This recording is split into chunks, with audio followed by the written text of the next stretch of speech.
I bought a drone this year. It's the coolest purchase I've ever made, and it made my videos way better this year. So if you're seeing the drone footage right now, I'm just flexing the new content that happened here at T-Fish. All right, enough of that. Let's get into the master plan. How's it going? I got a list of things to do. My name's Dave Teepeteller, Teefs at T-Fish, whatever you want to call me.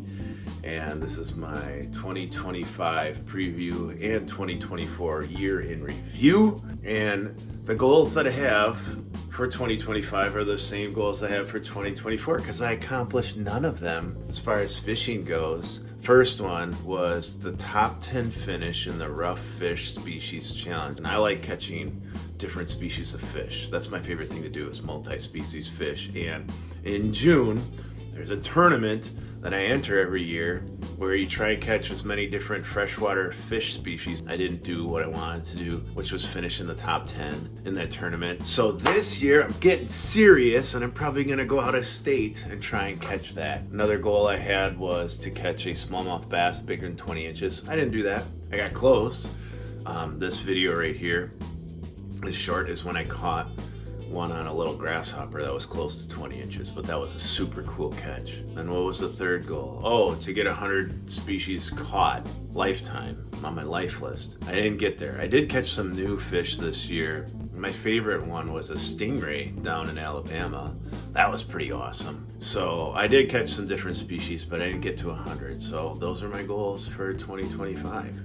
Also, the video goals. I will say this. I want to get to 100,000 subscribers on YouTube. Now, that's a huge goal, and that probably won't happen in 2025, but I do have a master plan now. I do not want to do what Fishing with Old Dad did. Yeah, this is a crazy story. So I watched this guy's videos, Fishing with Old Dad. He actually comments on my videos, and this has been going on for a while. So he makes fishing videos, but he fell off his roof and got hurt really bad. And he recovered from that, and he still makes fishing videos. Well, anyways, the video of his story went viral. Then tons of people subscribed to him. And so now he's got millions of subscribers, like over 1 million. I don't want to fall off a roof. I'd rather just have one of my fishing videos get popular. And I have ideas on what to do. I actually had a video get over 1 million views. It's when I dragged a canoe out of the swamp. So I've had some videos find success. So it shows me that interesting or weird is the way to go. And my kids, thanks kids, they bought me a Barbie pole. So I'll try and do some interesting things. My sister, ooh, Merry Christmas. 24 different lures. So I've got some weird ideas that I'm gonna do, but that's not my master plan. My master plan is this.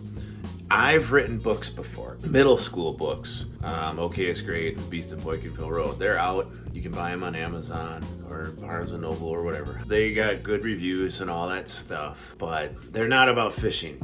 I since have moved towards making fishing videos since writing those books, and I thought, why don't I combine those worlds? Why don't I combine my love of reading and writing with my love of fishing and write a fishing book, but targeted towards middle schoolers? And I want to go big with it. I want to actually pitch it to publishers. I want it to actually be in brick and mortar stores than just be online. And I'm going to be working on that book. And when it is done, I'll push it to the companies and whatnot first before I try to self-publish it. I'd rather have it published by some companies, and then maybe, just maybe, if that book is good enough to be out in the world, I'll go across the country promoting my book, and then wherever I go, of course I'll be fishing and making fishing videos, and maybe I'll stop by all the different high school or middle school outdoor clubs and talk to them about fishing. And then I also would end up getting over 100,000 subscribers on YouTube in the process. We can all dream, right? I also have some Q&A stuff because I put out a little thing about questions people have, and I'm going to answer them. One of them was tips and lures for winter fishing in Port Washington. Yeah, I like to fish in Port Washington in winter because that's the only open water they'll find if you want to fish open water. And I'll tell you, I catch brown trout on crankbaits.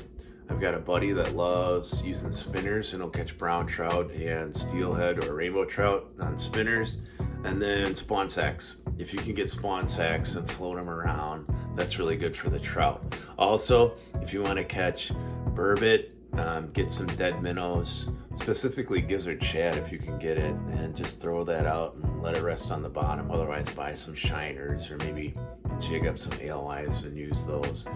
But fish at night for the burbot and fish during the day for the trout. Do you know about the Wisconsin Angler Mixed Bag Program? I didn't until I saw that comment, but there's this cool program that the Wisconsin DNR puts out that if you document 10 different species catches and you submit it to the Wisconsin DNR, you can be a master angler in the Mixed Bag Program. So that's a really cool thing. I might try and do that because I love catching different species of fish in Wisconsin. What's my biggest fishing fail? That was another question.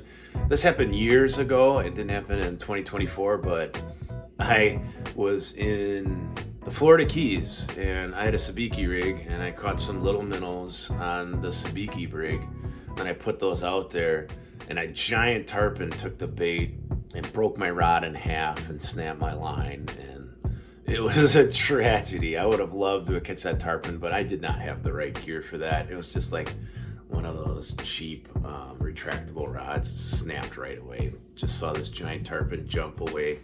I couldn't believe that this little minnow got eaten by a giant tarpon. So that was sad. All-time favorite fish to catch, someone asked me. What's that? Smallmouth bass. I love smallmouth bass, especially if I can wade a river and catch them in the river. That's my goal in 2025, is wade a river, probably Peshtigo in the late spring, and catch a huge smallmouth bass that came in from Lake Michigan. Best catches of 2024. My favorite of all was the steelhead I caught recently. My daughter got me a lure for my birthday, this pink spinner, and I caught a super nice steelhead, and that was recent. That was just like a month ago. That was such a cool catch. I was so jacked when I caught that fish. I also caught a PB walleye, a PB pike, caught a really nice brown trout this year. I caught a lot of nice fish. It was a very good fishing year. My favorite videos that I made this year, I went up north and met my buddy from college, Dave Loritz. This is this real cool guy who lives in Green Bay. He's got a cabin on one of the lakes up in Nicolay State Forest, and I just hung out with him for 2 days. My brother was up there with me too, and we went fishing and went hiking through the woods, bushwhacked to find some brook trout and some spring-fed ponds. Went to the Cathedral Pines, which are the tallest trees in Wisconsin. It was such a cool adventure. The video was amazing too. I had my drone for that, so I was flying that all around. That was awesome. Caught a ton of fish. Oh, the last video I put out, ice fishing with the boys, that was such a fun trip. My son Joe and two of his friends and I went to the lake and just put the beat down on the fish. I hope to keep growing. You can see on my stats for all the other websites. I take those short videos and I put them on every website that likes that short form video format, including here on YouTube. And I'm growing. The big goal though in this master plan is to get enough money from my fishing videos to get LiveScope, as I want to use LiveScope to catch some big fish.